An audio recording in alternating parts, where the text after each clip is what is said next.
Hello, YouTube. Hey, folks, we're back in Train Sim Classic. It has been a super spicy, hot minute since we've looked at a route for Train Sim Classic. I think it was Pipestone Pass, which was, Jesus, almost a year ago. It was like 8 months ago by the same exact developer that we have here, Milepost Simulations. This is Union Pacific's Green River to Kemmerer. Part of two subs. We'll go over that shortly. Released September 25th, so a little over a week ago. I've been on vacation. Not optimal timing, but I got it now a week later. Day late, a dollar short, but here we are anyway.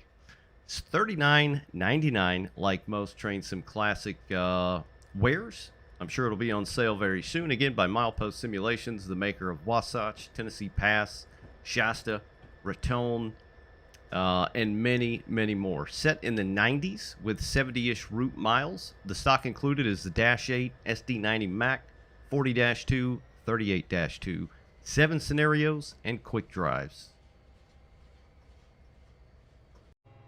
So being where this is in Wyoming, a portion of this in-game map was the original Transcon granddaddy from the Union Pacific, laid in the 1860s and still used to date somewhat. West of the Green River, the road climbs a near 1% grade to its summit, and what's known as Peru, which is the summit. But it's a modern vital corridor producing coal and soda ash. Here is the game and the DLC for the game being Train Simulator Classic. Again, released September 25th, 2025. So we're a bit late on this, but we're here nonetheless. This is the last official Steam released route we've had in almost a year. Insanity. It seems like it's kind of, dying a slow death, Train Sim Classic, but not quite. There's still some things coming out. There's a lot of really good looking mods supposed to come out. We'll see, and some other third party wares. Fingers crossed. No telling how long that'll take, but it tells you all about the route here. Like most Steam listings for Train Sim Classic, I'll go ahead and link this down below into the video, of course, if you want to go and take a look at that. But it does come with a manual, and we like to look at manual. We will zoom this in a little bit. There we go. You got a couple of pictures here. Dismiss that, whatever that is. Thank you, Firefox. Tells you all about the route, gives you some pictures, your scenarios, the introduction to the line, the transcontinental built by Onion Pack. Here's the route map, so it shows you where it starts down to the east in Green River. That is part of the, I want to say that's the Salt Lake City subdivision. And if you followed that all the way to where you get right here in the very middle, where it says UP Main West Granger, that's kind of where the double track, we'll say higher speed to a degree, continues down more southwesterly into Salt Lake City.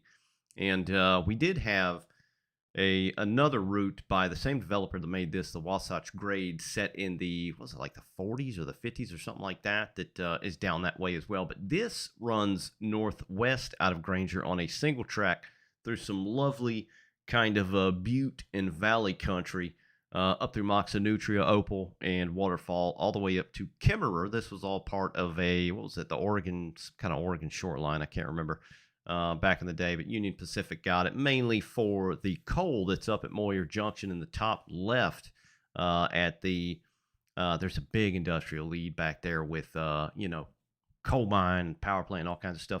And that continues up to the northwest, up to, Portland, Seattle, etc. So that's your map. This tells you all about the locomotives. This, of course, can be found on the link I'll post below, where you can find this route location to purchase if you would like to do so. Tells you about the scenarios, your signalage, and then we have your signages, and then credits. Route created by Jonathan Lewis. That is, you'll see JL if you look in the game files, but that's Milepost Simulations, the one and only. He's made a lot of good routes for Train Sim Classic, not going to lie. He's made quite a few. Some of them aren't that great. Some of them are kind of middle of the road, and some of them are pretty good. They're generally all kind of single track, slow, kind of middle of nowhere routes, and this one is not much different, but we're going to crack in it here in just a minute. But it says stock and assets provided by Dovetail. So that means pretty much all of the rolling stock you'll get with this are from Dovetail Games, who got them from RSC and Cuju.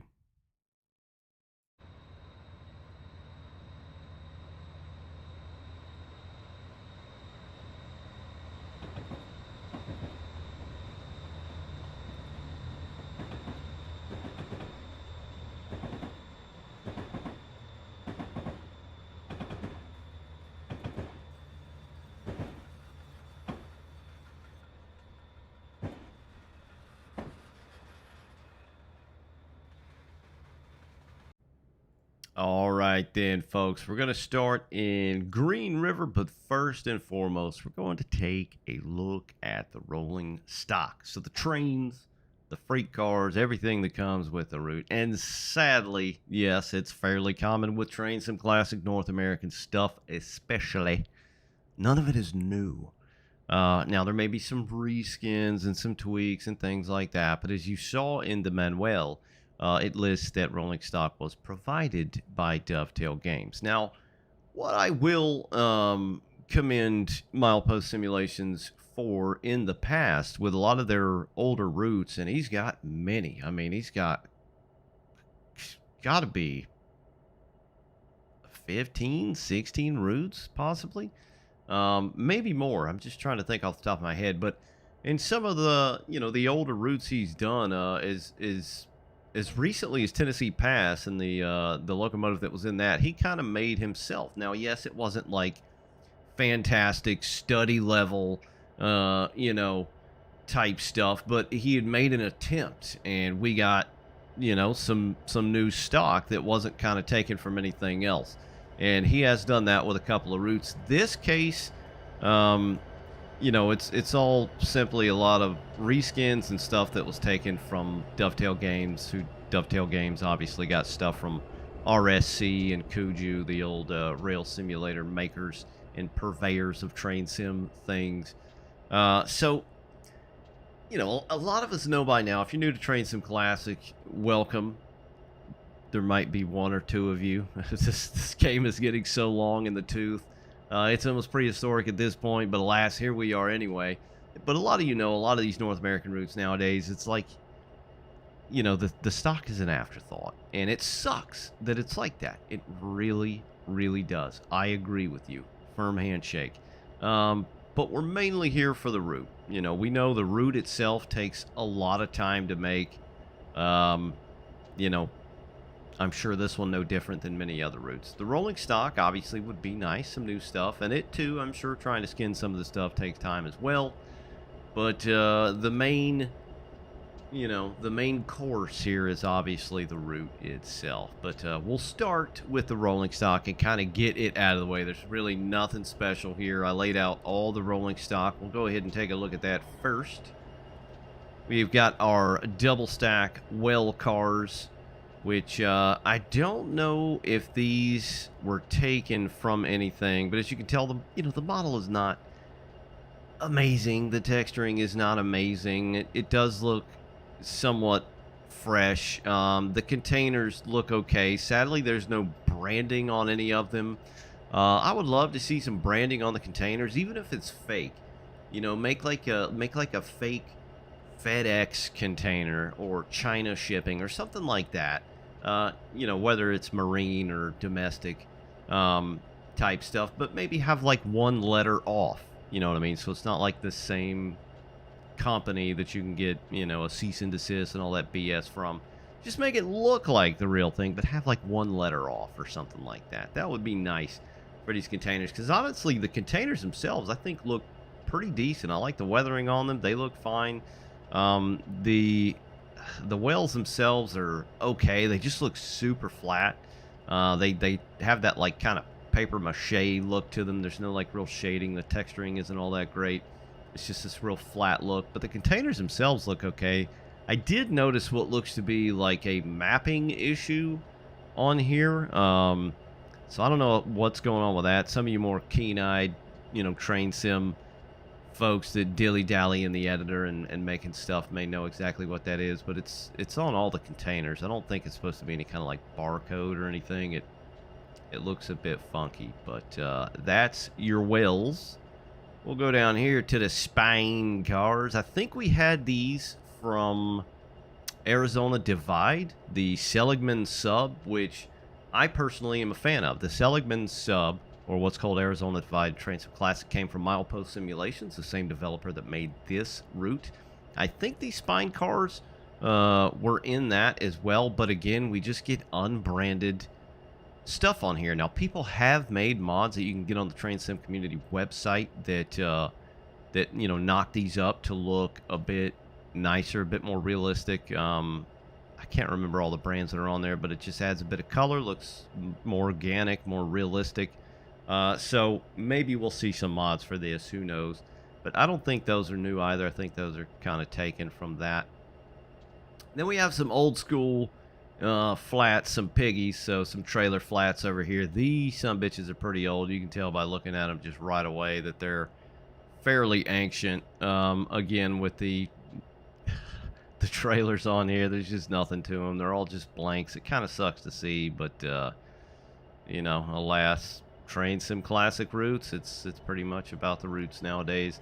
Down here, we've got some old reused rolling stock. This stuff is probably older than a lot of you folks watching this video. We got the bulkhead flat sitting here. We've got a very ancient auto rack, Uncle Pete on there, and then we got a string liner, aka center beam. You're gonna get various colors. I didn't put everything down, but I put one down of each type of car, not you know, not each reskin or whatnot. Then down here we've got these coal hoppers. Uncle Pete, you get a couple of these as well, which you know, look okay. You know, of course there's some third-party stuff out there that looks a lot better than this, but honestly, they don't look terrible. It's just something about some of this stuff where the shading just makes them look super flat, like they're just like they're 2D. It's I don't know how to describe it. I'm not a maker of things. I just look at things. But the logos do look good. The logo's pretty sharp, pretty crispy on there. That looks like at least 2K. It looks like it was blown up a little bit and the edges were kind of cut on the sides, but you don't really notice that. Lettering looks fairly sharp on there as well. So the logos don't look too shabby. Then you got a myriad of box cars. Old double door Uncle Pete on there. Again, the logos look pretty good. The Feather River Route Western Pacific. Again, the logos look good. Old Cotton Belt.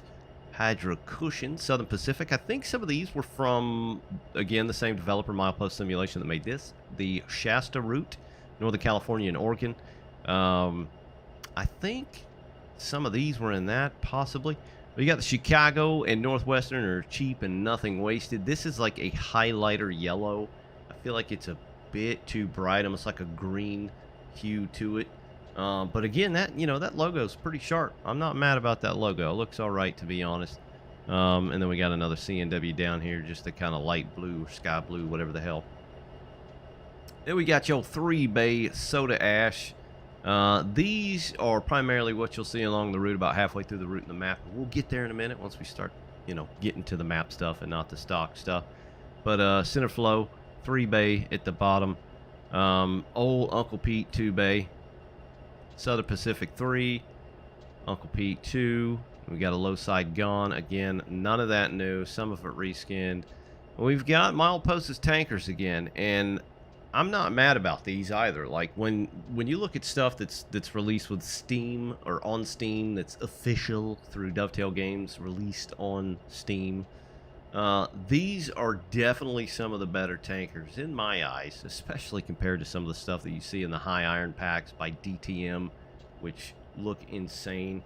I think these as well were in the Mount Shasta route that came from Milepost Simulations. They honestly don't look all that bad. You know, the weathering, again, attempt was made. You know, it looks okay. You've got a black one and a white one. But, you know, overall, I don't think the models of these look terrible. They're probably one of the better pieces of rolling stock in this. But that's your freight, boys and girls, that you're going to get with the route there. To the engines and the thing. The first thing I saw when this kind of was releasing or being teased was the old Dash 8, the old Standardito Cab Dash 8 in Uncle Pete colors. And myself and a lot of other people were like, damn, that looks exactly like the Haunts Dash 8. And it's because it is. I've put the Dash 8 from Norfolk Southern on the left, and it's literally a tit-for-tat reskin, while Norfolk Southern's Dash 8 is a bit different than the Union Pacific one. None of that stuff was carried over or attempt made in any regard, except for the ditch lights. So you've got the Norfolk Southern high ditch lights and then the Uncle Pete low ditch lights. But literally everything else is the same. The Norfolk Southern C40-8s were a little bit different, but a little bit about these. These were 6 axles built 1987 to 1992. The Dash 8 referencing the electrical components, so it was a bit of a new engine for GE. The C referencing to its 6 axle, and the 4 for its rated 4,000 horsepower, built with standard cab design and later built or converted to what we know as wide cabs or modern cabs nowadays. Of the 607 built, original orders went to CMW, Conrail, Norfolk Southern, Uncle Pete, and the one on the right, Uncle Pete, had 255, numbered 9100 through 9355. And again, this is a Dovetail Games model. This is not anything new. It was just kind of, I guess, donated to Milepost to use. But the difference with the Norfolk Southern and the Union Pacific on the nose and a few other things, like I'm trying to think, like I think the sand fill is different on the nose. The grab irons are a bit different. Of course, the horn would have been different. Air conditioning units, obviously, on some of them. Spare knuckle holders. And then, of course, the UP low ditch lights, which he did put on here, but it looks like it's got some sort of K5 on the hood or something like that. So yeah, it's literally the same. Like, texture-wise, I don't think it looks terrible. I mean, the colors pop just enough. It's weathered a little bit. The sills look okay. The gray trucks underneath, it's definitely not the worst kind of default skin of something I've seen released on Steam. It certainly isn't. When you look at it compared to like the older one, the Norfolk Southern one, and the texturing on it, I mean, just look at the nose, the Haunts logo on that. It's in like 3 pixels. So some of this stuff is a lot sharper. It's brightened up a bit. Somewhat of an attempt was made. But yeah, it's basically the same damn engine. So let's get in it. Take a look around. So we're not really going to run any trains. I did run some scenarios of this to kind of make some, we'll say, B-roll or whatever footage of the map, and the brakes are horrible in this, as a lot of people have noted as well elsewhere on the interwebs and the Steam review page. And I was like, okay, we'll see. Maybe they are, maybe they aren't. They are. They're not great. It's got in-cab signaling that does not work. Now, I think... So they obviously got rid of that for PTC in what, like 2022, so they don't use it anymore. But I think they did use it prior to 2022 on this line through... Because, like, behind us, obviously, is, Sherman Hill, so that's like Laramie back yonder, back that way. So I think it was used on this part of the map until you get to Granger, which is right here. And then I think it might have continued to be used on down to Evanston, possibly. But up here it would not have been used, so I don't know what's going on with that. But anyway, literally the same in here, if I'm not mistaken. I don't think you can open any of the windows or the doors. This is what was like a standard kind of, we'll say, basic bitch model from Dovetail back in the day. It's fairly old. The interior doesn't look horrible. I've certainly seen worse from a couple of developers that also release on Steam under a myriad of different names nowadays. This definitely looks better than that, so I'll give it that. But there's really nothing special here. Let's check the horn out.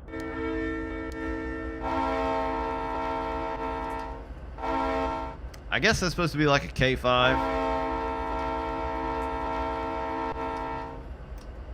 It doesn't really sound that great. I mean, with all the mods that we get nowadays and some of the third-party stuff, like when you've got horns like this, you're just like, man, why? But there's a lot of crackling in the sound sample, you know, a bit loopiness. The bell.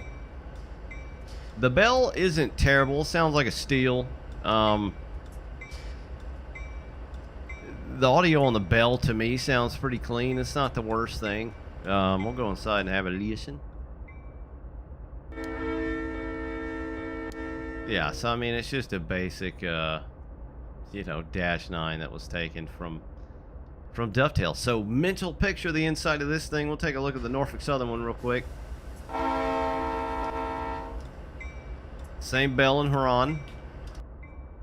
Go inside. What do you know? Same deal. Literally everything is the same. I don't even think it says like Norfolk Southern designations in here, or UP on the other one. But let's go back outside. So we'll do the horn.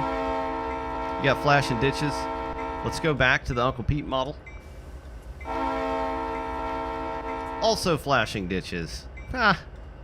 So pretty much Western roads don't use flashing ditch lights, or they didn't used to. I'm pretty sure they still don't. I'm not like a railroad know-it-all, not by any stretch. But anywho, so yeah, I don't think that's supposed to be a thing. Let's get back in that and shut that damn bell off. All right, so let's mess with the headlights here. So there's our headlights, right? Not the best color, not the worst color. Again, it's Dovetail. You can tell by the flare that's on there. That's kind of the flare that Dovetail went with back in the day. The color of the ditch lights are absolutely terrible. They're like bright ass LED. You know, the squatted trucks riding down the road that blind your ass in the middle of the night when you're driving down the highway. They're those kind of lights. They're terrible. And they should be taken out behind a barn kind of deal. But yeah, they don't look great. And they flash, but they stay on. So you'll notice the kind of flash is just in addition to the standard light that's down below. So that's the Dash 9. Nothing great about it. You know, who knows? Maybe we'll see somebody make like a mod for the flares and the sounds. The sounds aren't that great. You know, 7FDL obviously doesn't really sound like that. Let's get that on there. We'll run it up a little bit and have a listen. I mean, these sounds are old as well. Like when it was released, it sort of sounds similar to a 7FDL, obviously, right? But they're just not the greatest sounds in the world. So don't go into this pack expecting good sounds, because they're not going to be had. I'm sorry.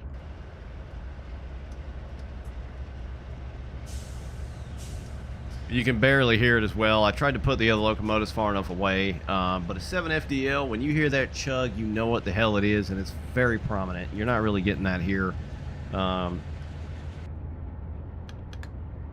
You know, it's just not clean, and it's like missing some little tiny ambient noises and things like that. But yeah, that's the Dash 8 that we get. And there's the Norfolk Southern counterpart. Shut her off. Get some of these damn sounds out, even though when I click off of the locomotive, it's gonna start back up, because I just have like a scenario here set up to look at the stock. But yeah, that's your Dash 8. Your old Dashy boy. All right, let's get back here to the SD40-2. Now this is an interesting one, guys, and please help me, please correct me, as always. Anything I miss or anything you want to add, let them rip in the comment below, comment section anyway. That's what it's for.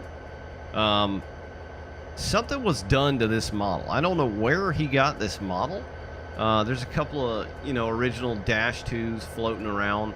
SD40-2s obviously floating around on Steam, etc., etc.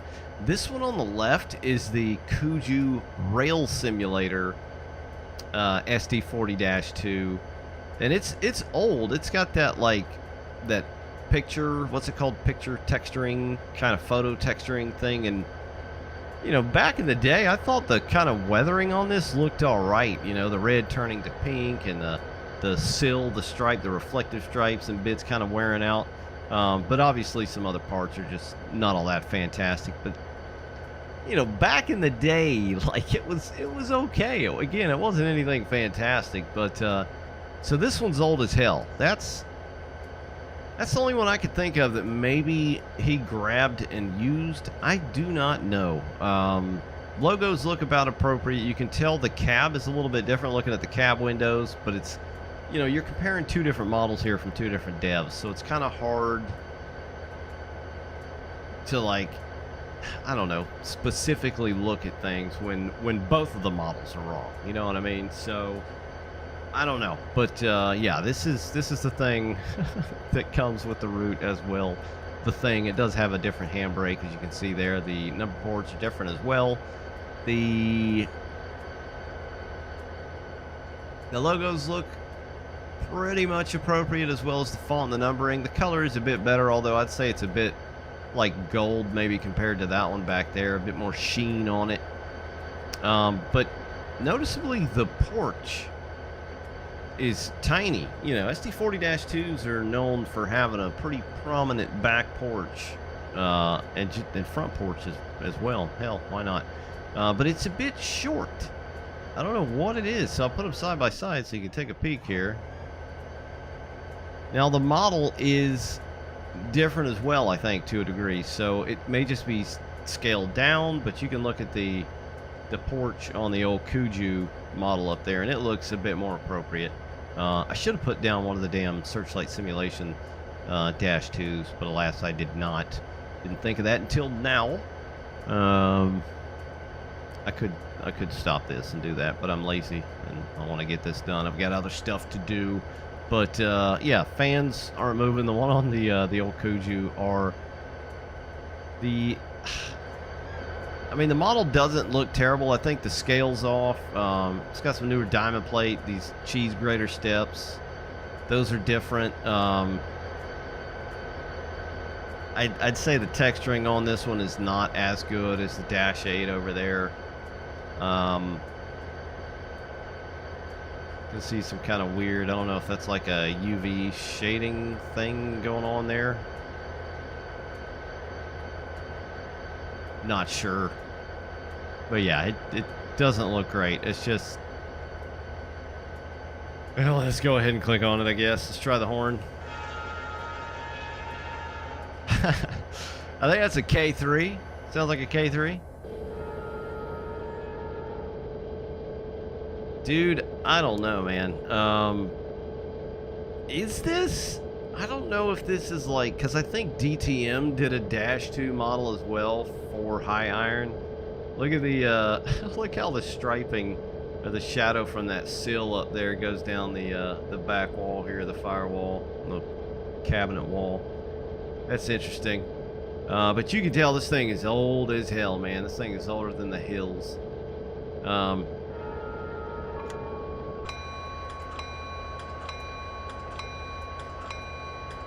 I mean, the bell isn't terrible. The start and stop of the bell isn't great. The horn, that sounds old. It's not the greatest audio file. Again, all this stuff can be changed if you'd like to get into that as far as modding. The horn model itself, oh my god, paper mache, origami, duck looking type stuff. That one as well. It looks like the headlights were changed. The lamps themselves, slightly. We'll say slightly. Compared to those. Let's hop in this one.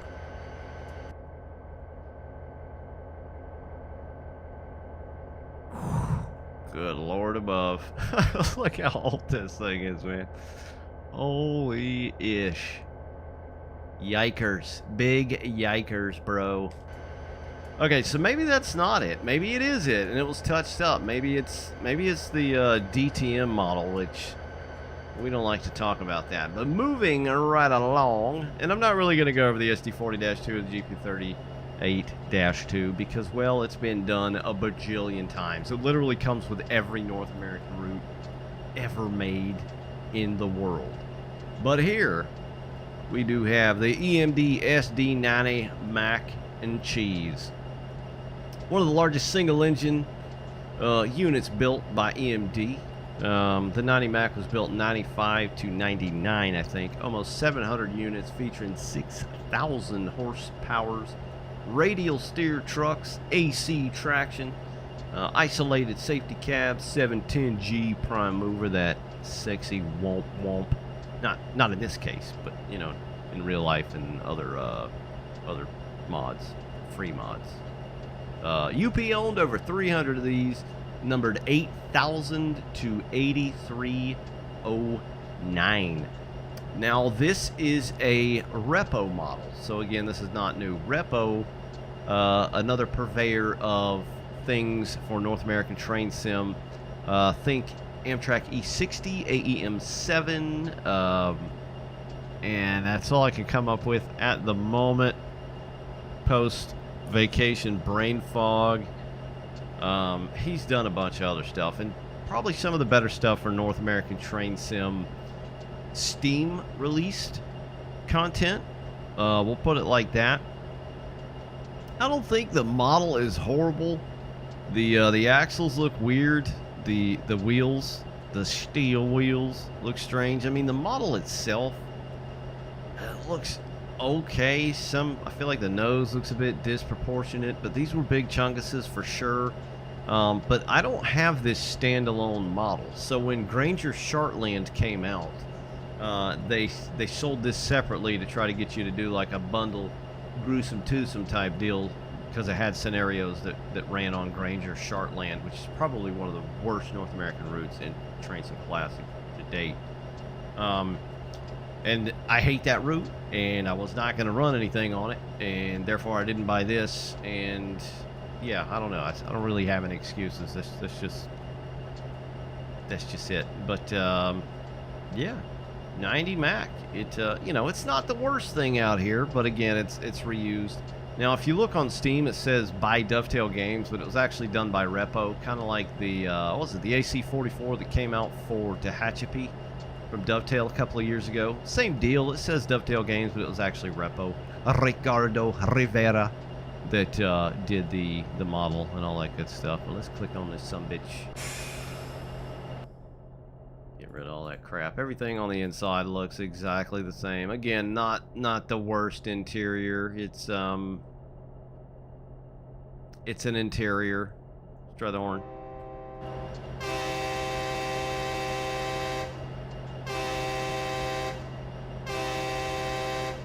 I think that's the same horn as the other one. I honestly can't say because I don't have it, but it's...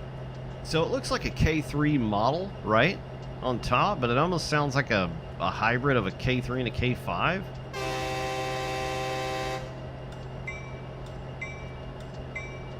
Old clunky bell on it. Let's check the headlights out. Woo, yep, same super bright lights. I mean, holy F, bro. Look how bright those things are, man. But they're not the worst lights ever. I don't know where I was going with that. They're not the best, obviously, but you know, whatevs. I didn't look at the lights on SD40-2. I feel like I remember I noted something being weird about these. Okay, so again, with the flashing dish lights, they do this weird thing. So when you're looking at the engine from like a different angle, you can see we're over to the right ditch light comes on. Move to the left ditch light comes on. Middle, nothing comes on. And the headlights up top look pretty atrocious as well. So that's that, and then we got the old GB38-2. I think this came with, what was it, the Peninsula Corridor route for Train Sim Classic? There were like 2 of them. I think this is the same thing. We're not really going to go over this, but we'll just take a peek at it. Anywho diddly. Yeah, inside again, I think it's a Dovetail Games model. Not the worst, honestly, not the worst interior-wise. No designations anywhere on the inside, letting you know that, hey, buddy, you're in a UP unit. Probably the worst horn out of the bunch. What was that, like a P3 maybe? I don't know, the trumpets look long, and Leslie usually has longer trumpets than P Shorty boys. Like, the sound isn't terrible, it's just like there's no begin and middle and end to it. It's just super abrupt and not awesome. The bell is not awesome. Wow. The air hiss sounds like when you wrap up a bunch of like glass in a towel and then throw it on the ground and smash it.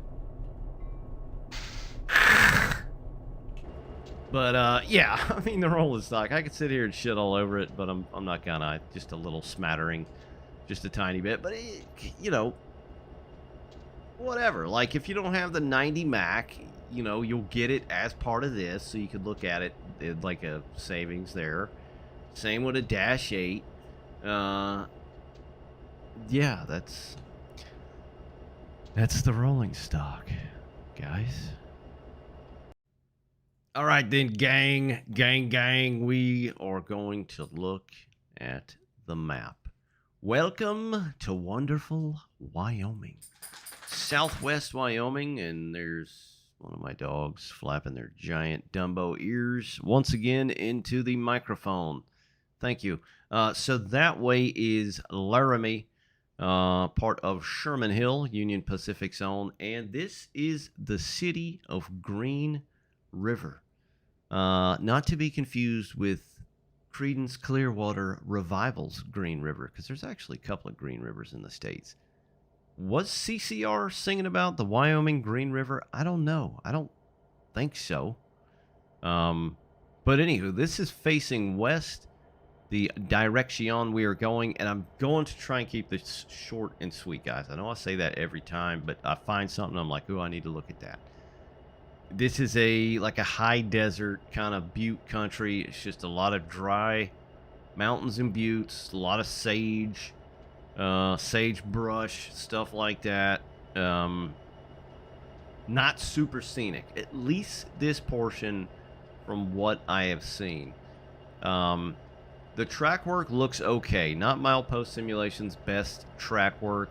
Not a fan of the actual ties and rails themselves. It's got that very like old school look. I mean, nowadays when you look at most heavy traveled rails in the US, you literally only see the rails. Like, it just looks like two steel ribbons for the most part. You don't see the ties really.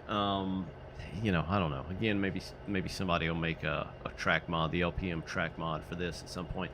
Another thing is the road beds, man. Like, Milepost is kind of up and down with some of his routes, and it's strange. Like, there's no reason to have this kind of loft all over the place, which we see time and time again on this route that we'll see in other places as well. But it's just, I don't know, it's too high. This one's not terrible. I mean, this is a friggin' yard, guys. It's not going to be like a lofted rail bed through the yard, really, especially off the main line itself. But this one's not as bad. I just thought to mention it right away. But we will definitely see some worse bits down the road. For Green River, Wyoming, big old yard here in the GR. I think it's a crew change point, but situated in southwest Wyoming, the town and area being routed by the Union Pacific Railroad naturally, like everything out here. In the 1860s, the Union Pacific created a division point just west at Bryan, which is a couple miles from here, until the Black Fork dried up, which is a fork of the river. So that's where they had their division point, and the deal was somebody had already owned this land. They didn't want to buy it, so, you know, they said, we'll go down the river a bit. Steam required water and coal, obviously, and the fork dried up, so they ended up moving it being the division point, back to Green River, which we have here today. Forcing the move back, basically east to Green River, and basically making it the town that it is today, where there was plenty of water because, well, the Green River's pretty good-sized river, doesn't really dry up from what I know. But a boon to the area these days is the massive deposits of what's called Trona ore. I think it's the number one export out of Wyoming. Trona ore, soda ash, baking soda. Goes into a myriad of things, which we'll look at the plan. It's kind of it's about 10, 15 miles from here. We'll look at that shortly. But primary source of sodium carbonate, and used for soda manufacturing. I think they make glass with it, chemicals, various chemicals, paper, and more.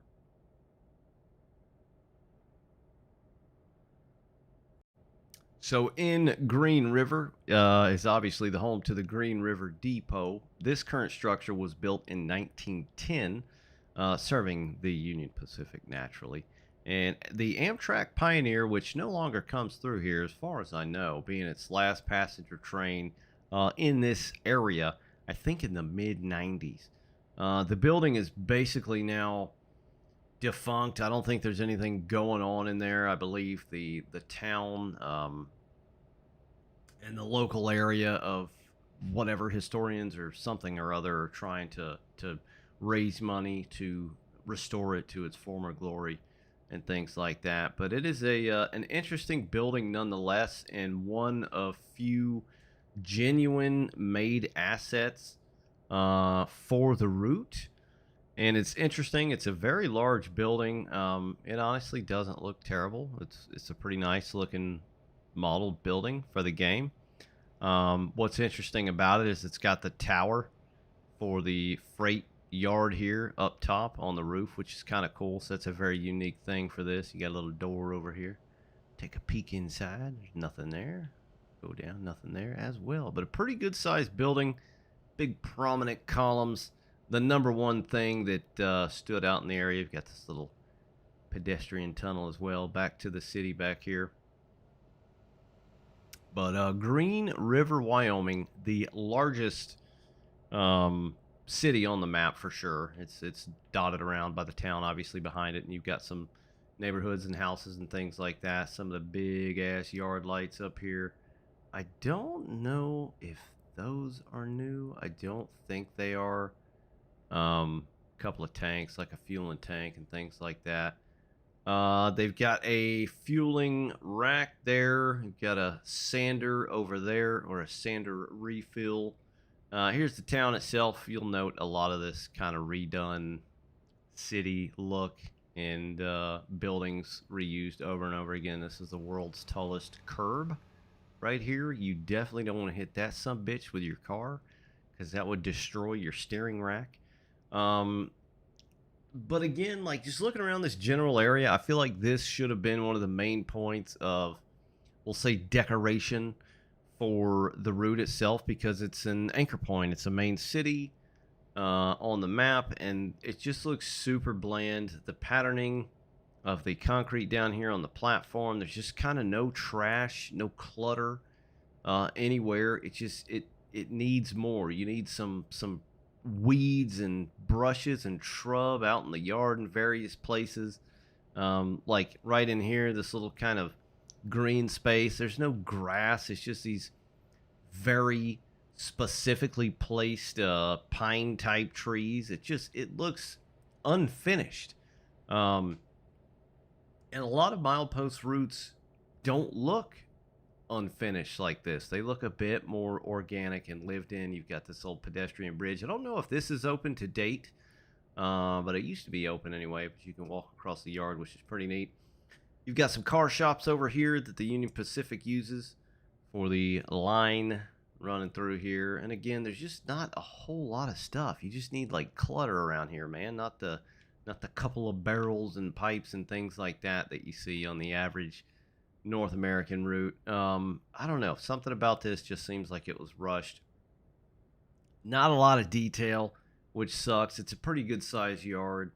But one of the notable monuments of the town that you'll see from pretty much miles away in any direction is Castle Rock, or what they call Castle Rock right here, which I think was faithfully recreated. Looks pretty good. Looks like the real deal. So yeah. Green River, Wyoming. We'll scooch on across the town over here, the double track bridge. I don't know if it's something to do with my water settings in the game, but I can't tell if it's the water that's weird. So you see the reflection, right? It looks like a gap. But if you go under, it looks fine. So I don't think it's a thing where the bridge pylon doesn't go far down enough. It obviously does. It just has this odd gap that's just not very pleasing to the eyes. But, I mean, the color of the water, I guess, looks okay. You've got grasses and things like that down here. You've got the old code or telegraph posts, which I'm sure still remain to this day. These are obviously from a bygone era, many, many moons ago, that they pretty much go all the way down the line. But this starts heading west, and there's not much of note except the summit up here. So we'll go ahead and scooch on down to that. We will take a brief pause heading towards the summit right here, still along the river. It's one of the things I feel like Milepost does well is his cuttings, rock cuts, things like that. This does look pretty nice, as you saw in places like, I think Shasta had a lot of this, Yellowhead Pass. You've got the boulder catch cables over here, which is nice, and yeah, generally stuff like this from Milepost looks pretty darn good. It's just when you have and it's the problem with a kind of a treeless, shrubless area when you're looking at distant terrain and Train Sim Classic. It's not so much, the developer that made its fault. It's just a game fault. And I'm using the Armstrong Powerhouse weather time of day, and I've got light mist set, so it kind of gives that haze in the distance, just a tiny, tiny amount. But if that was not there, that would look like a sloppy dog pile in the distance as far as the way the buttes and the mountains look in the distance. It doesn't look too bad from here. Luckily, a lot of the bushes and things like that are rendering in the distance. But it would be very hard for me to play this without this weather pack or some other kind of time of day. Because I looked at it in its completely vanilla state, and it just did not look great at all. But anywho, let's go. The route does have speed boards as well that looks somewhat appropriate to Union Pacific in the line. Passenger being the top, 65 faster one, and freight down below.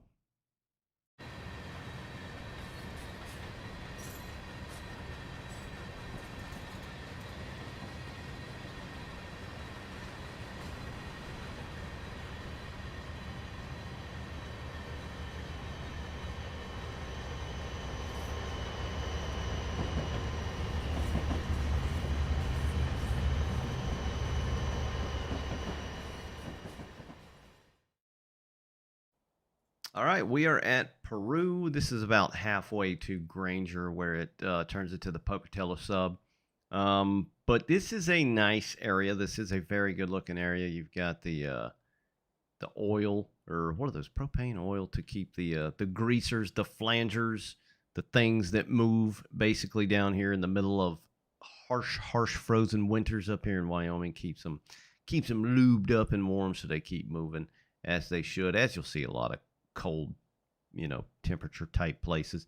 But you got a bridge that goes over. This is the summit itself. This is a passing track, mainly where if trains need to get over onto 1 or 2, as far as the lines go. But the cutting through here looks very nice as well. Again, I feel like one of Milepost's strong suits, looking at cuttings and things like this. The rock work, very nice. You've got your bungalow down here with the Milepost and the name on there. You got a little maintenance road up to the side, which is pretty cool. If you got 2 trains like coming through and you're just hanging out up here, that's a nice view right there. That looks pretty damn good to me. Of course, you've got some searchlight style signals or Vaders, anywho. Up here, I don't think these are new either. Yeah, I don't know. They don't. The styling of them makes me think they're not new. Like the way they look model and texture wise, they could be. I don't know. You've got the highway down here. I think, what is this? Interstate 80? One of the big interstates that crosses east to west up through here. It goes under 2 more bridges. And then you start your downward trek. You've got some of these wind breaks like you see in Sherman Hill as well, which I'm assuming these were probably taken from Sherman Hill because you get some insane winds up here in the high desert and prairie of like Montana, Colorado, Wyoming, places like that. But it starts downhill. It's not insane. I want to say it's about 1% trekking westward. And then over here is the old alignment for, I think this is the old Transcon alignment or roadbed that's over here. And you can see how it kind of varies its curvature a bit and things like that. So that's pretty neat to see, that was added into the route itself. This is an insanely high loft up in the tracks. This, I don't know, it doesn't look terrible, but the stepping bit, like on the side right here, isn't fantastic. Still, I feel like it's a bit too high. It just looks a bit odd. There's some of the old alignment there, which is pretty neat. But let's continue on down to, I think Bryan is next. All right, so we are at the start of Bryan. We are still facing westward. Back behind us is eastward. It just opened up into this numerous track kind of situation because this is a yard now. So they used to run trains all the way down where we started in Green River and use the yard to, chop up trains and set up cuts and things like that for all the mining that took place in this area, primarily the soda ash and things like that. But that was a long ass way to go to do all that. And so they essentially just build and break down trains here at Bryan now. So this is actually a yard. It gets a bit bigger, I think, the further that we go this way. But Green River, where we came from, still handles, locals and crew changes and things like that. But a lot of the mining itself and the soda ash operation happened right here at Bryan. In modernity, I don't know about in the 90s. This was supposed to be built in the 90s, as mentioned by the developer on the Steam page and in the manual. So I'm assuming they probably had this stuff built back then as well. But there's your whistle board there, crossing board. This bungalow should say Bryan. Yep. Okay, yes it does. It do say Bryan. Old Bri. So yeah, it's kind of a yard. This right here is a small lead that is ran by Watco, I believe, that goes down a couple miles that way over that little creek yonder. Sadly, there is nothing down there. This could have been an opportunity for the developer Milepost to just add more stuff to the route, because sadly there's not a whole lot of industry. What does it say right here? Solvay Yard. I can't remember what's down there, but it's some sort of mine. I know it's ran by Watco nowadays, but they've got a little yard here as well, so you can kind of do some stuff there if you would like, but there's nothing down here. So further down this way, probably right about here in real life, is America Soda Plant. That's the name of the company that runs operations down there, but there's just nothing there, sadly. So it's just kind of like a dead track. But I don't know. Who knows? Maybe I'll take a stab one day at adding stuff and extending stuff, because this is a nice looking bridge. You got the nice creek here. That thing's flowing. It's got some nice ambient sounds. Got a good sized yard. A lot of stuff goes on in this area. So a bit of a shame that nothing was added. But anyway, that's what that yard down there is for this industry spur. And there's actually a couple more down this way to switch cars out. All right, the next bungalow or control points up here at Stauffer or Stouffer, however the hell the people in this area pronounce it. I'm sure it's different than what I said.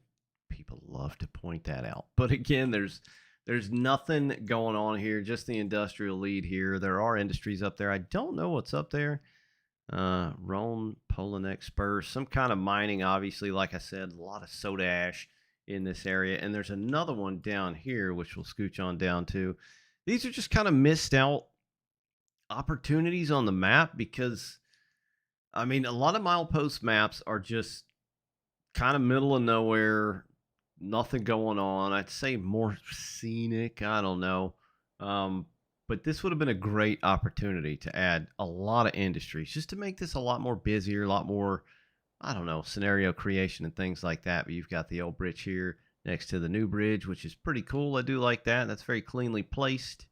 Very nice. You've got this little spur here, which again, completely dead ends, and it's got the very high lofting that just does not blend all that well. I'm trying to think of what's down here. This is Stauffer. I think Tata, T-A-T-A, chemical and other soda ash plants further down this. And these are big plants. These handle a lot of train cars. So this, again, is just like a giant missed opportunity that I wish would have been cashed in on by Milepost. It certainly would have added a lot more intrigue and interest into this route, in my opinion. But alas, it was not done. So a little bit further west of Stauffer is West Vaco or West Vaco, the main industry on this route. And as you can see, another good sized yard here. So these trains don't have to run all the way to Green River because there's no trackage really in Granger, to do any kind of switching and cutting trains up and things like that. But this is kind of the main industry draw of the route itself. Right here, West Vaco plant, another soda ash plant, pretty good sized plant. There's little spurs and leads that go all over the damn place. It looks pretty faithful to the real deal, but again, it's just super bare. I mean, gosh, we could use a lot more scrub, sage, brush, trash, differences in the ground textures. I don't know. It looks unfinished. It looks like something you'd see that's like a mod map that's like, such and such line alpha, one of those deals. But I don't know, it's just nothing going. I mean, even if you put a few train cars down, it still looks just extremely bare. It's insane. I don't know if it's just the damn ground textures or the region that we're in or what. But anywho, pretty big plant. Major producer of this soda ash in the area. The plant itself does look nice. All the little industrial models that are all over the place here. I don't know if any of it's new, honestly. This building here might be new. This building seems kind of fresh. A little crispy. I don't know. Might not be, though. But a lot of the scenarios come and go from here. I believe you can run a local in and out of here. It's just a big plant, big industry. You've got these spoiled ditches, where they kind of like these brine ditches, whatever the hell they're called. They're not this color in real life, so that kind of sucks that they're that. They're just more of like that rusty color, and there's a bunch of them all over this area. So it kind of stinks it's like the same river as the fork back there, but it is. Big industry. It does look pretty good, though, some of the stuff. It just needs more stuff. What stuff? I don't know, but it needs more stuff. It just looks like a lot of this route, just sadly unfinished. But this is like the main draw of the industry on the route: soda ash and coal. And we'll take a look at the coal part, or what should be the coal part, on the western end of the map. But that is West Vaco. As we make our way west to Granger and onto the Pocatello subdivision, you'll see another kind of little old alignment here of the old bridge from the old Transcon line and the new line. Nice, just a nice little kind of picturesque area right here. Some of these Milepost does really well. This control point at Soda. Bungalow is back there somewhere. That's the bridge we were just looking at yonder. But again, another big industry. Soda ash plant. There's just nothing out there. The line goes nowhere. It's just a dead spur with a small yard. Man, I need to take a crack at trying to edit maps or mod maps or something. I don't know. I don't even know where to start. But yeah, I think the track work would be the biggest issue. Laying track and doing it well and Train Sim Classic is like one of the toughest things. But anyway, let's keep on going. All right, so this is the eastern exit of Granger. So you've got the two mains on the left and the middle, and then you've got a passing siding on the right. Back that way is from where we came. That's facing east.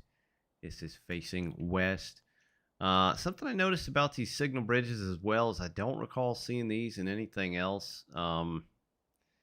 They may be new as well. Even the posts that the signals themselves are on doesn't look bad. Again, the weathering and the modeling could be, I don't know, rounded a bit more instead of having that kind of, always say paper mache look. I don't know what I'm trying to aim for describing that. Just a very flat, like it's made out of cardboard or something. I don't know, but it doesn't look terrible. I think some texturing would help with that. But this is Granger down yonder.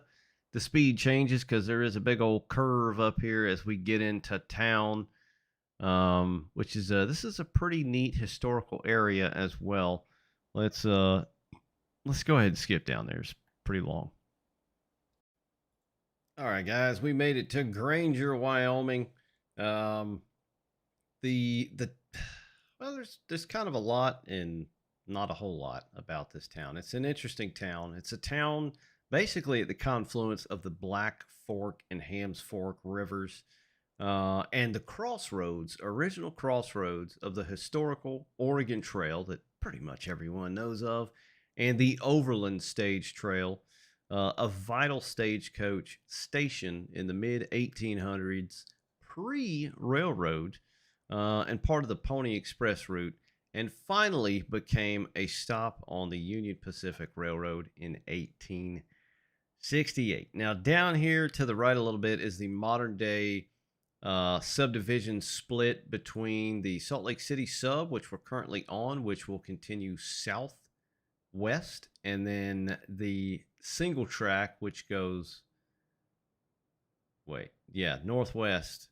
Yes, northwest is, just asked myself a question, is the Pocatello sub, which is what this map continues to follow. So you've got two subdivisions in this map, Salt Lake City sub and the Pocatello sub. But neat little town, big. I mean, there's nothing here today. It pretty much looks like this, but it's a neat town historically. I mean, a lot of people would have come through here, taking those old stagecoaches west back in the day, and hell, even back east. But the old cabin, for which they used to have like the mail, it was like the post, and I guess I don't even know what to call it, but it was like an old cabin that sat around here that the stages would stop at. And it's not a bad looking little tire shop. Is that new? That might be new. It's way the hell up off the ground, but I don't know. Is this new? This must be it right here. I think this is the old cabin here. So this is like an old historical marker from the early 1800s, from back in the stagecoach days. I think it's part of a national park kind of deal back here, but that would have been the old stagecoach road there. Town, as far as the town, there ain't really much else going on here. You've got this signal bridge guarding the west entrance. Again, pretty much looks like that other one that we saw. These are the two mains that go on down to the Salt Lake City sub, which go yonder this way. And this is obviously the confluence of the Black Forks Creek and Hams Creek. And then here's the Y, and then this is the Pocatello sub, which continues the way, to like Seattle, Portland, and pretty much everywhere northwest, in the way that the map itself goes. So we're just a bit west of Granger, starting on the Pocatello sub. Largely single track. I think there's a couple of passing sightings and things like that here and there. But to me, and what I noticed playing around with this route since yesterday, is this is noticeably the better looking part of the route. It's just, I don't know. The rest of it looks unfinished or something. But, in reality, this region compared to where we were is a bit more lush. I don't know if lush is the right word. There's a bit more vegetation, and you will start to notice that all throughout. It's also big cattle and sheep country down in here, and I feel like that was another, I guess you could say, missed opportunity from Milepost to put a lot of, sheep and cattle and things like that, because there's a lot of damn sheep and cattle all through this area here that follows this creek up into Kemmerer. But there's really none of that I saw either. But this area is a lot more scenic than the farther eastern portion. But the lofting, the track, again, has got this weird kind of Aztec temple look to it. It's not pretty. I think this is definitely not some of Milepost's best, track laying in any of his routes. It just looks funky as hell and completely unnatural. But anywho, this is a very pretty area, though.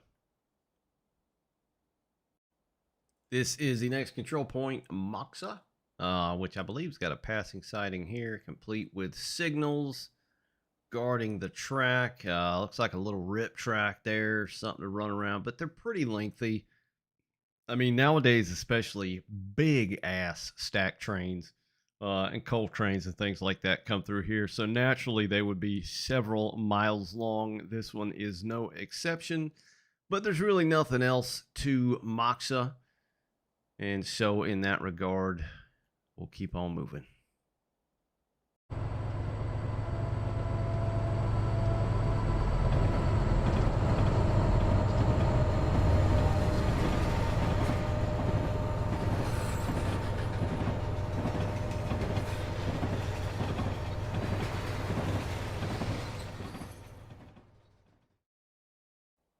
We're at the next CP, which is Nutria. Still very beautiful country. You'll start to note when you get further west towards Kemmerer and the state line in Idaho that you kind of get closer and closer. You almost get enveloped in these slight ridges or buttes on both sides. And the further we go, we'll kind of be in almost a gorge to a degree. But this is Nutria, and it's an interesting name. I don't know the name or the history of the name behind this area, but I do know the Nutria is like a giant kind of beaver, rat, pig hybrid type mammal or marsupial or some kind of damn critter that I know they got them in, I think they got them in Texas. I know they got them in Louisiana. They probably have them in Mississippi. A lot of lowlands, wetlands areas. And they have hunts nowadays. Kind of like we have hunts for pythons down in South Florida to get rid of them because they're an invasive species, I believe. So I don't know if they introduced Nutria to this area, but apparently people eat them, and it's basically a giant rat. So yeah, weird rant slash. I don't know where I was going with that. Nutria sighting. Still following the Hams Fork River, we have made it to Opal. As you can see by the bungalow there, you've got another passing sighting here. It's a small town. It's one of the larger towns. It's probably the largest town between Granger and Kemmerer. So we're about halfway between Granger and Kemmerer now. A bit closer to the mountains on both sides, as you can see. Double track through here, passing. Got a crossing right down here. Town, I think the town's population is probably a couple dozen max. You've got an old depot building here. Now, this was all part of the Oregon Short Line that came through here, which eventually, obviously, Union Pacific got a hold of. Got some tanks there. And I believe there is some sort of transload right here. I don't know if it is a liquid like fuel, oil, or something like that. I would be led to believe it's maybe something to do with all the livestock and farming around here. Maybe they bring in feed or something like that. But in real life, there's a big facility here with trucks that load and unload from these two little points here. So there is something you could kind of do there scenario-wise or gameplay-wise. But this is a pretty area, big farming area. I think the town got its name because I think the Oregon Short Line thought some of the rock in the area were opal stones or something like that. But I don't know. I feel like I just heard that maybe watching a video about the area a long time ago. But it is a pretty area. I mean, a lot of stuff like this, Milepost does all right. This is a beautiful, wide open, looks like extreme Western country. And it's fast through here, guys. So, I mean, that's kind of the thing With a lot of routes that we've had for Train Sim North America, just to stop and reflect for a moment, a lot of our speeds are slow. They're slow slogs up and down a damn mountain, just boring as hell. You put it in run 8 and you're going like 15 mile an hour and it just gets old. This route is not like that. This route is wide, ass cheeks open.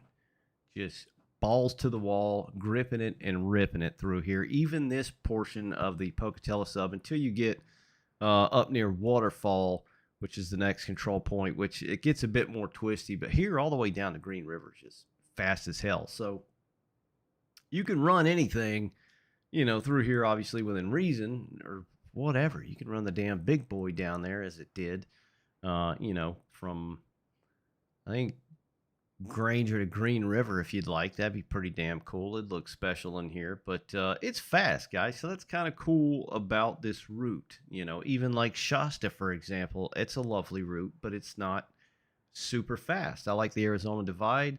Again, it's not super fast. The Tennessee Pass from Milepost Simulations, it's got faster sections, but this is pretty fast. This is almost like a super speedway, especially in terms of North American routes that we get, because there's not a whole lot of stuff like this in North American Train Sim for speed. That being said, the stock that comes with this route, you will not be reaching any good speeds because the drag coefficient, aka the weight of the stock and the engines and how it feels, are insanely high. So everything feels super, super heavy. Which is not optimal. So definitely probably want to run some third-party mods and third-party purchases and things like that to run through here. I know myself, I'm going to be using the Switchpoint stock that recently came out. Searchlight Simulations, all their rolling stock. Absolutely going to be running that through here and not the stuff that came with it. But this is Opal. Beautiful valley area. Let's go. Chugging westward, you get real close to this rock outcropping right here, which is pretty neat. It gets a bit more vegetative, I guess you could see. A lot more shrubbery and grasses and things like that, but it damn sure is pretty back in here. But something you'll notice as you kind of trek westward here is some of these bridges are green or like a greenish color, and I couldn't really find anything about that, but there's several of them. Not all of them are green past Granger headed to Kemmerer, but I'm just going to take a stab and think maybe it's got something to do with the original Oregon Short Line, like an ode to that, or I don't know. I don't get why they're painted green and the rest of them are just like raw, steel or iron or whatever the hell. But again, this is really, really pretty country. A lot of ranches and farms down in here, sheep, livestock, horses, cattle, mainly. Wyoming is one of those states where the damn cattle outnumber the people type of deal. You'll see a lot of antelope through here, deer, things like that. Just wild, wild open country. But I feel like we could have definitely seen some damn livestock out there. I don't know why any cattle or sheep or anything like that weren't placed out there. You've got, look like maybe some hay bales in there. But yeah, I mean, that could have certainly been added. I guess anybody could do that. I mean, hell, I could go in the route editor and add a F ton of sheep everywhere. But I don't know. Who knows? Maybe I will. Continuing westward about another mile down, you've got this nice looking kind of mountain face that you follow down here. Part of a butte, which is kind of flat up top. And it gets more and more narrow as we kind of go this way a bit more. And this, single-handedly to me, is probably one of the most beautimous areas on this whole map. There's a nice kind of S-curve here. Just perfect spot for taking photos with the, right lighting, time of day, golden hour type stuff. Big curve. You got some kind of red rocks up in there, different color to the terrain. Nice looking bridge there. You got an old road going up the mountainside. Hear the water running next to you. It's pretty narrow in here. It kind of reminds me of Wasatch a bit up in here, although I was not a big fan of Wasatch, to be honest. And up there, you can see the bungalow just in the distance. That is Waterfall, and it's called Waterfall because there is a almost all the way to Kemmerer and Moyer Junction. Just wanted to take a moment and peep these old ruined structures of these old ghost and mining towns and coal towns that used to dot this whole area. You'll actually see a bunch of this all up and down the line, which, if you look in Google Maps, because you're damn sure I did, stuff like this is actually here in these areas. So little details like that are neat to see. And it's just a really damn pretty area. I think that's the interstate back that way facing south and east. And we going to keep on going this way. And then these are some more green bridges. And the way the mileposts are done on here is they're posted on the telegraph poles. What the hell was I just trying to say? I think code and telegraph at the same time. Code or telegraph poles. That's milepost 37 there. But we ain't got far to go. We'll be in Kemmerer. All right, then. We've pretty much made it to the end of the map. Kemmerer, Wyoming. The state line for Idaho and Wyoming is just over that way, several miles. Not too far, but neat town. Some neat history through here. Again, I feel like it just looks more... I don't know if it's just because of the ground texture and the color of the scenery. It just seems more complete. It's like, I don't know, the developer got to Granger and then had to continue to Green River, and just like the rest of it was an afterthought. I don't know. This looks more like what I would expect the eastern side of the route to look like. But this is Kemmerer, a couple of rip tracks over here. I don't think there's really anything big through here. They'll stage a couple of trains, maybe a local that go in and out of the industries that are over here. But a notable area, primarily for a fella named John Fremont, who discovered coal in the region in the mid-1840s. So shortly after that happened, the Union Pacific Coal Company built an underground mine, one of the first ever, I think, especially in the area. In the region, and you eventually had the construction of the Oregon Short Line. The railroad from Granger was built, started shipping coal in and out of the area. The major coal mines are over that way, but coal mining still pretty much reigns supreme in this area in the form of strip mining nowadays. So just, straight down from the top, basically. No old coal mines digging holes down in the ground like tunnels. But nowadays, I think it's under the ownership of Pittsburgh and Midway Coal Company, which is a subsidiary of Westmoreland Coal. And they produce like 5 million tons per year of coal in this general region. Now, another very notable thing about this area, and I'm going to say it's probably, in real life, it's like right over here somewhere, I believe. Another neat thing is the department stores chain, or some of you may know, some of you younger folks may not know. J.C. Penney was started here in Kemmerer, Wyoming. Mr. James Cash Penney, J.C. Penney, founded the original store here in 1902, selling, average dry goods, clothing, food, things like that, and later became a massive department store chain, often found in shopping malls in the 1960s onward, with over 600 locations still to this day. But as a lot of us know, shopping malls are dying and pretty much dead and gone, prehistoric dinosaurs, if you will. But it's just neat to know that J.C. Penney started here in Kemmerer. It might have actually been over here. I can't remember where exactly.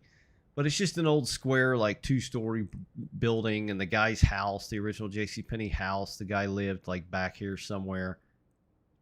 But here's the staging yard. So there's a big coal and power plant back this way as we keep on trucking towards Moyer Junction, which is right here. And sadly, there is nothing back here. Again, it is a thing that I feel like Milepost missed out on, not adding the massive power plant and the coal mining facilities that are back here, because it just would have added just a lot more overall to the route. It kind of seems unfinished, and it's missing some notable things that I feel like would be